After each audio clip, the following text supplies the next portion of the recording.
I want to welcome to the program our guest. For the next period of time, don't know how long, let's see how the chat goes. And that is Brian Tamaki of Destiny Church. Brian, thank you so much for coming on the platform this afternoon. My pleasure, Paul.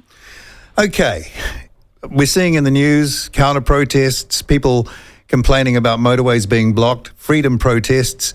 There have been a few right now. Indeed, I went on one in Auckland, I'll say that, and I found it a very lovely affair, and I really mean that.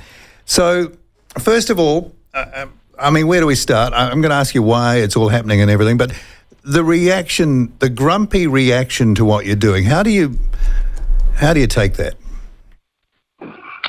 I'm fairly well used to it now, Paul, because I've been around for a while.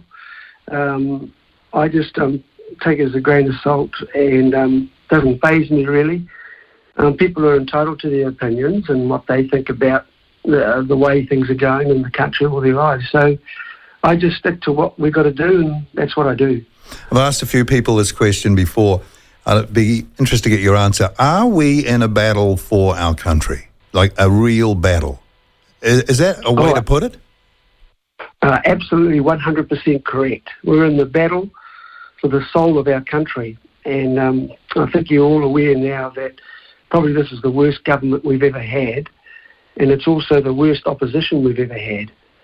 So really we have nobody in the political establishment in Wellington that's batting for everyday hard-working Kiwis. Yeah, there seems to be a lot of complaints about being held up on motorways in Parliament. We couldn't get a park in Buckle Street. Does it surprise you that people, and I've mentioned this before, have such low thresholds for measuring their freedom? It's not about parks. Well, that's the one protest I wasn't allowed at. As you know, I was under 24-hour curfew at that time after being released from prison. But yes, the low tolerance level.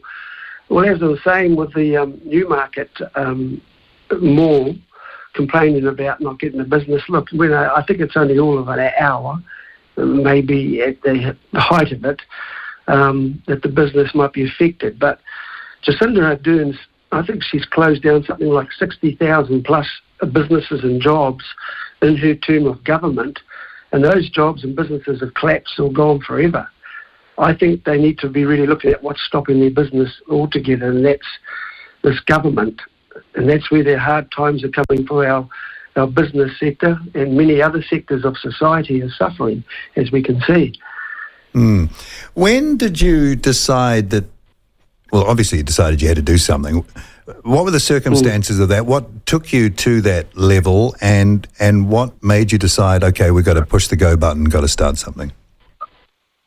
I think it came when last October in 2021, prior to the first protest that I think most of the public had seen, I decided then, after seeing, it was level 4, that the city of Auckland had been shut down, if you all remember the border, put around the city of Auckland, and I think it was some 60 plus days, trapped or hemmed in.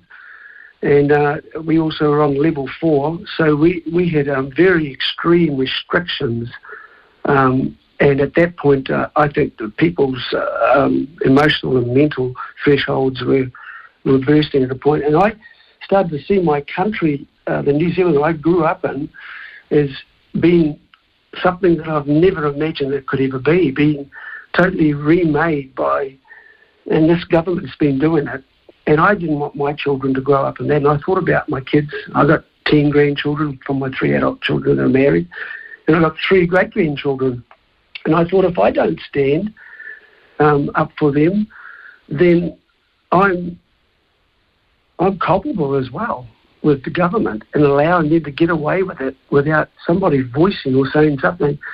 And I remember talking to a group of people. At the end of the day, most of them wouldn't stand in the level 4 in October then, when the most severest time. But I thought, well, I have to stand now. And so a group of us, we tried our best to work with and cooperate with police requirements, which I did, masking and trying to distance, and stepped out there, and that's how it began. And then many protests later, I'm still standing, giving voice to our freedom and our rights, and a government that I believe is totally not just gone the wrong direction, but is absolutely evil.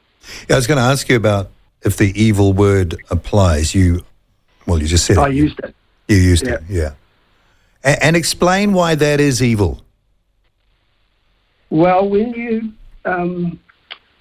begin to distance yourself from the people and no longer realise that it is a democracy, the people voted you in there and trusted you with our future, with our lives, to make laws that would have an effect on us, our businesses and our livelihoods. And when you disengage and put distance between yourself, those politicians and parties in there now, and the people, you commit democratic treason. You actually are no longer working and caring and batting for the people. You are now a despot, a tyrannical government, and you've moved into totalitarian politics. And that's what we have. It's plain and clear. And by no means are we out of the dark or the woods, as to say. We still have some very oppressive restrictions on our lives. For instance, we have traffic lights still working. Traffic lights are made for cars, not for people, and yet they're still there. We're on traffic lights where we still have mandates that operate. That's totally unforgivable. All those mandates should be pulled off our frontline workers right now, and we'd solve some of the health problems. And some of the frontline workers and the firemen now that are under the same oppressive rules and regulations, and our GPs having to import migrants that is a very risk. That's going to have huge negative outcomes as well in the future. But we still have the oppressive COVID-19 health response bill hanging over our heads. That's still alive, and they won't touch that because they know they can bring that out any time and bring us back into living with levels and lockdowns. So this country, New Zealanders, need to wake up, and we need to start together to come together and get our country back. And we, the people, are the ones who actually are in charge of our country of New Zealand. We're in Parliament, and the House and the grounds belong to the people, not to those politicians. And they've violated and they've stepped over the line a long time ago. And I believe that both National and Labour are culpable as well. National is too, and ACT and the Māori Party and Greens. None of them have done anything to step in and stand up and give voice for the people, particularly when we were looking for some type of guidance and a voice from this government when the protesters were in Wellington, and 120 people in the House of Representatives called MPs or politicians supposed to be serving the people, not one came out to talk or to listen even. And I believe that was when democracy, if it wasn't dead then, it definitely died that day.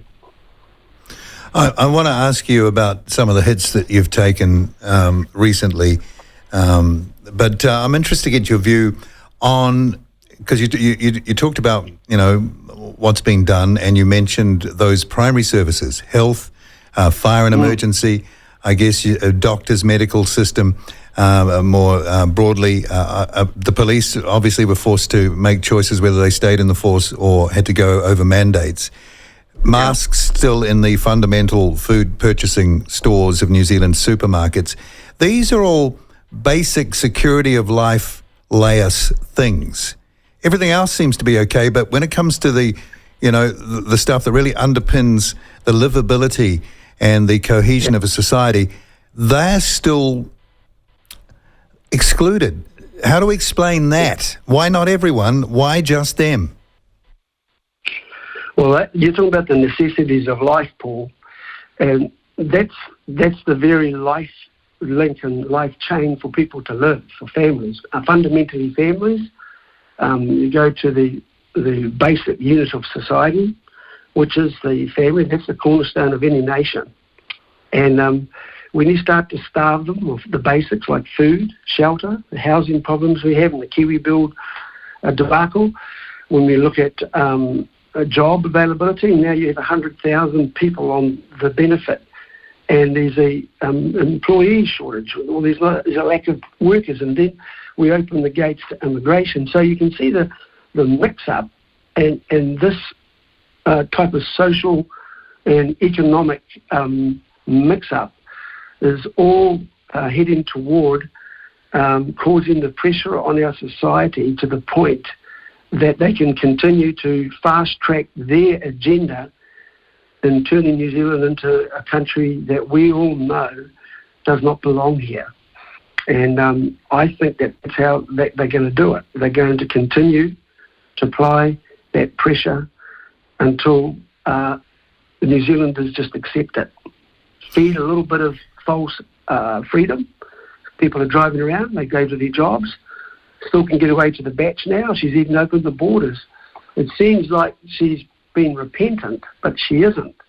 And neither is this government. And it's got worse, actually, because when you're blind to what we know has already happened to us, then there's nothing can open the blind eyes when people refuse to see it. And sometimes that's why we've had to have a drastic, our protests. I mean, we wouldn't have gone on the motorway if the police said no. And right. When we asked, they consented. They said yes, they would help us go on. So you couldn't help me but to say, well, okay, thank you. You know, because sometimes a protest has to be disruptive to get attention.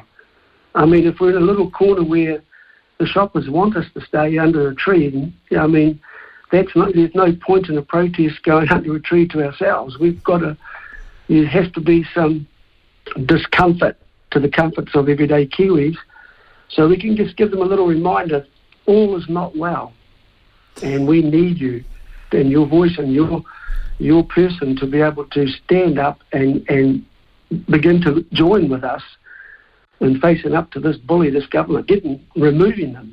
In fact, that's what needs to happen. Okay, and we can talk about that shortly. You just reminded me of the Springbok tour of 81, which I was involved in the protests of. Man, we blocked motorways multiple times, all the main roads in Wellington where I was. You know, way more than... I mean, it was on a way different scale. How do you explain then, with your knowledge, and let's accept you've got a good knowledge of people, you've been dealing with people for a long time, the acceptance of these things and the popularity that's maintained by those who would impose these restrictions on what used to be, in my view anyway, was a freedom-loving country, a freedom-loving culture. Why do you think it's so acceptable to some or to many? That's a good question. And by the way, I was there when you guys were doing all those protests. I was at the actual rugby match. I was a rugby player. Okay. But anyway, that question's a good one because I think it goes in, it's a multiple answer really, and I don't want to sort of drag on, but I think the loss of values in this country is a big one. You know, when we talk about democracy, you hear Jacinda talk about protecting our democracy. Overseas, she said that. Whether she's deluded or she believes that democracy is still alive, and democracy has been in... well, what do you think, Brian? What do you think? Is she deluded or is this a cunning plan? Or, I mean, how do you explain the positions, the behaviour? It's a plan. There's a plan. Definitely a plan.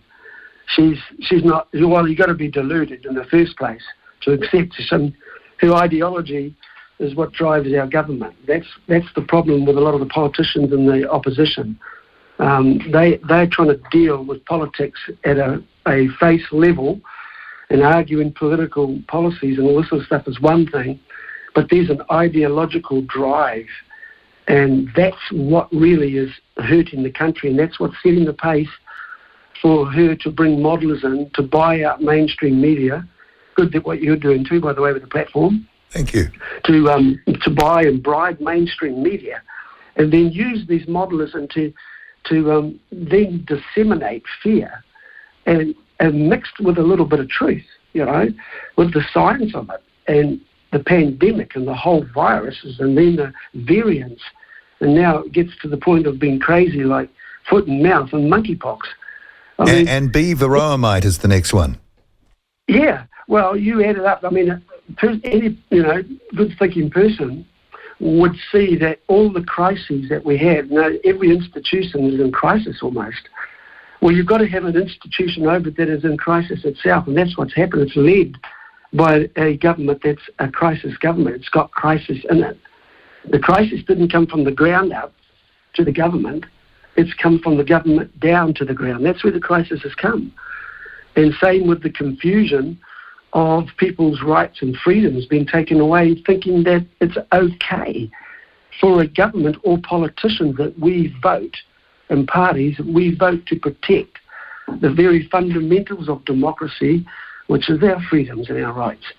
So, this delusion on the population means that maybe a little bit more hardship, to touch their pockets and their money, and then they might sit up and take notice that they need to put voice and stand together and get our country back. Most things can be put right, solved and healed all at once if we got rid of that government. And in fact, we probably dismissed or dissolved that whole political establishment and look out in society and get there some people that are decent. They're experts out here. There are better people with experience and competence and who have compassion for our country that are far better qualified to be in there than a lot that are in there now. And, I can be more passionate here in your radio station by saying that, man, New Zealanders need to get up right now, stand up, and we need to get back our country and starting with Parliament. That's our house, and that's where our problems are coming from, and that's where our problems will be solved. But we've got to do something. Well, the way you're speaking, it could be quite dramatic. I'm very calm. You've taken some pretty big hits over the time. Yeah. You mentioned jail time before. Plenty of people have got their all in on their opinion of you. I would imagine virtually none of them have ever met you. It's usually the way. So for yourself, what sort of thinking have you had to do for yourself in sort of taking this on, for want of a better way of describing it? It's been a big cost, even from the beginning when I actually involved, I didn't want to involve my church, and it's not a destiny thing. I never wanted that. In fact, we had 3 speakers on that first day the protest started on 2nd of October in the Domain, and when the police had threatened us by the time we had 2 days of talks that there'd probably be arrest, the other speakers pulled out and I had to front up. My kids didn't want me to, by the way. They said, Dad, why should you stand up for half these people that criticise you all the time? And I said, well, I'm not just standing for them, I'm standing for you as well, and for my grandchildren. And people can criticise, they can say what they want. But, lions don't leave sleep over the opinions of sheep. And my stand has always been that people can say what they want. As long as I am happy and at peace with me, I can stand with me because I know I'm doing this for the right reasons. Certainly not for me, because nobody wants to go to prison. Nobody wants to be hated on. It's a very uncomfortable space to live in. But I've realised that if you're going to do something, particularly in New Zealand, you have to put your neck out. You have to stick your neck out. You have to put your head up. You have to stand. And I know as much as hate can be a focus and who's against you, I also know that courage is very contagious as well. And I believe the courage that me and many others, by the way, we stand together. I stand with others. It's not a Brian Tamaki thing. It's not a Destiny Church thing. And I'm certainly not getting anything out of this because I'm looking forward to going to a great big holiday, a fishing holiday after all this is finished. But, it's contagious. And I think courage is now beginning to seep into the hearts of many good, hard-working Kiwis, and they're starting to realise, if we don't do something now to get our country back, we may lose it forever. And I think that people are going to be ready. Tomorrow we're meeting down at the Domain and in the South Island the following weekend on the 13th, and then we're heading for what I believe is going to be the biggest and probably the most significant protest in the history of New Zealand on the 23rd of August. That's the Tuesday. And on the Monday, there'll be another Kiwi road trip for people. Take a day off work and make history. let's get our country back, and we'll drive from the top of the north and the bottom of the south, and we're going to meet in Wellington. It was a very peaceful protest. The last one was brawn, this one's brains. Right. We're there to engage with the opposition and get them working for once. They're supposed to be standing up for the people, the opposition, so we're going to challenge them. Have you had any opposition politicians, Brian, contact you and sort of like, don't tell anyone, but, has that happened? No, they feel too threatened by me. Right. Yeah, they could talk any time. In fact, I think they would jump on Labor's side to fight me, I reckon, if push comes to shove. That's how deluded our politicians are presently, and that's shown by the cross-party lockstep. Lockstep, I think, is a good word. Is it? Yeah, well, they did. Yeah, all in lockstep, yeah. Lockstep, and in terms of, I'm just interested also, and I want to ask you about jail in just a moment, because I've always been curious about what it would be like. The police. Okay, so they said you could go on the motorway, but then they're saying that they could make arrests. What kind of messaging are you getting from the police? Is it sort of like a bob both ways, or they don't quite know where they fit in all of this? How have you interpreted their relationship with you?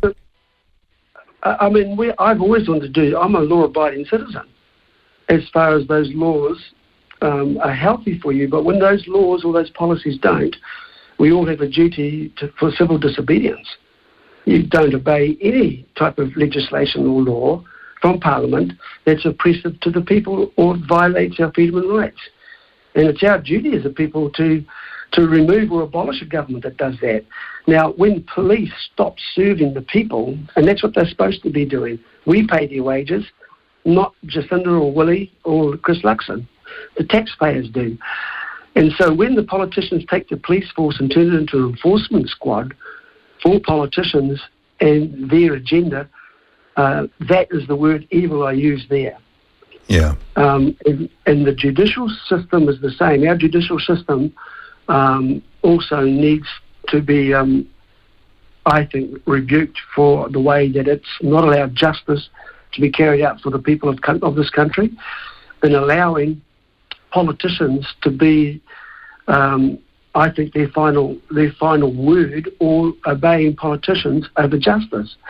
And that's been seen because I've been in about 6 courtrooms with 6 different judges, maybe even 7, who have all pushed the Bill of Rights, kicked it to the curb, and have allowed this evil COVID-19 response health bill, or emergency bill, to take precedence over our freedoms and our rights. And now that's a crime against humanity.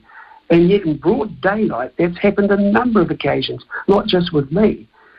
And so when they warned me after putting a mask on, socially distancing on the 2nd of October, yes, at level 4, and they agreed that I had a right to protest, if I kept the COVID response bill requirements, then to arrest me, I find that an injustice. And then when they arrested me, they gave me such extreme bail conditions. You thought I was one of those people that were shooting at houses in these crime sprees. And I couldn't move, and I wasn't allowed to go to a protest, I wasn't allowed to speak, I wasn't allowed to say anything online. And then they warned me, they'd put me in prison if I went out and did it again. And of course, I said I'm not guilty. I'm attending a protest and I'm speaking through a mic, wearing a mask, and then taking it off when I need to, and then socially distancing. And then you say, you charge me on the basis that somebody in the crowd is not wearing a mask, so I'm responsible or culpable, and I'm prosecuted, and that makes it an illegal gathering. So that's how they were doing it. So the police were very, I would say, pedantic and crossing the line in agreeing with Crown ministers to actually arrest me. And in the end, they put me in prison. What was that like? What was the prison experience like? I know it wasn't that long, but being incarcerated, having no right to walk out the door at the end of the day. put you in there one day, Paul, for solitary confinement. When you put you in there one day, and I think you'll just about cry for mummy. Yeah. I don't know how these guys do it for 10 years or 20 years. I mean, yeah, I didn't want to go there. People say, oh, you broke the law. No, I didn't. That's what I'm trying to... I'm standing on the basis of my rights to protest and to speak. And if I capitulate to what they want, plead guilty and we'll just fine you or give you a smack on the hands and go away and stay in your house, well, that's capitulating to this government, and that's what they've been doing to a huge proportion of this population. And no, you have to stand and you have to push back on them. Otherwise, they will continue to control and interfere with our lives. And that prison, I didn't want to go to prison. But if I back, unfortunately, it was a catch-22, the people that were coming to the protest, it's hard to say, but they would have seen me as just like somebody else, the rest of them that just got the first little bit of punishment from a government, and then they disappear. And I decided I wasn't going to. I made that promise for my children and my grandchildren's future, and for my country and my flag and my ancestors that died on World War II fields and foreign lands for my freedom. So Brian, that's the thing that gets me. People fought, laid down their lives, endured incredible hardship and an uncertain future, which could have been a horrible future, so we could be wrapped in cotton wool. And am I wrong? We forget about those people? Was it all for nothing? No, and that's the problem with New Zealand.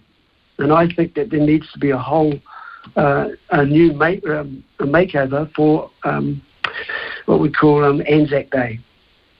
Because I think there needs to be a renewed appreciation and gratefulness. And I had 7 ancestors that went over there. Only 3 came back.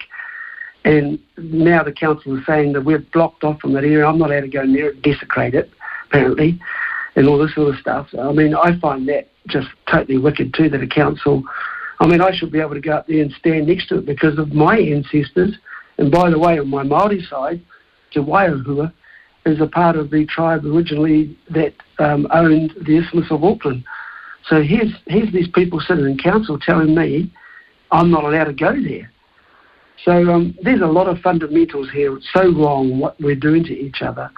And I think if all people would realise that the great price that the soldiers paid to get our freedom, just to be able to do what you want to do, go where you want to go, and be you, they gave their lives for us. And to see so many Kiwis now not appreciate that, allow so easily for a government that now is very blatant. This is blatant. Yeah, I don't need to convince anybody on this radio station listening that this government is wrong. It is very bad for this country, and we should stop it sooner than later. Rather than wait for election, we should stop it and have a snap election. Get rid of them.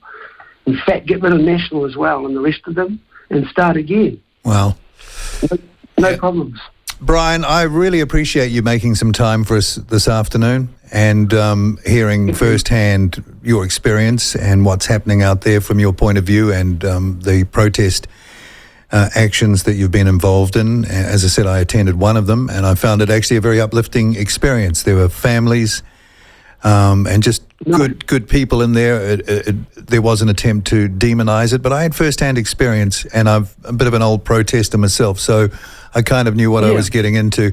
But thank you so much for coming on the program. I'm sounding a bit over-fawning, but I know you don't give out many interviews, so we really appreciate you coming on and chatting with us on the platform, okay? Well, thank you, Paul, and I'll give an interview any day to you. Oh, thank you. All right. Brian Tamaki, ladies and gentlemen, don't ever say we don't cover all the angles of the stories. Don't ever say that, because we do. That's an example. Thank you, Brian Tamaki, for coming on the platform.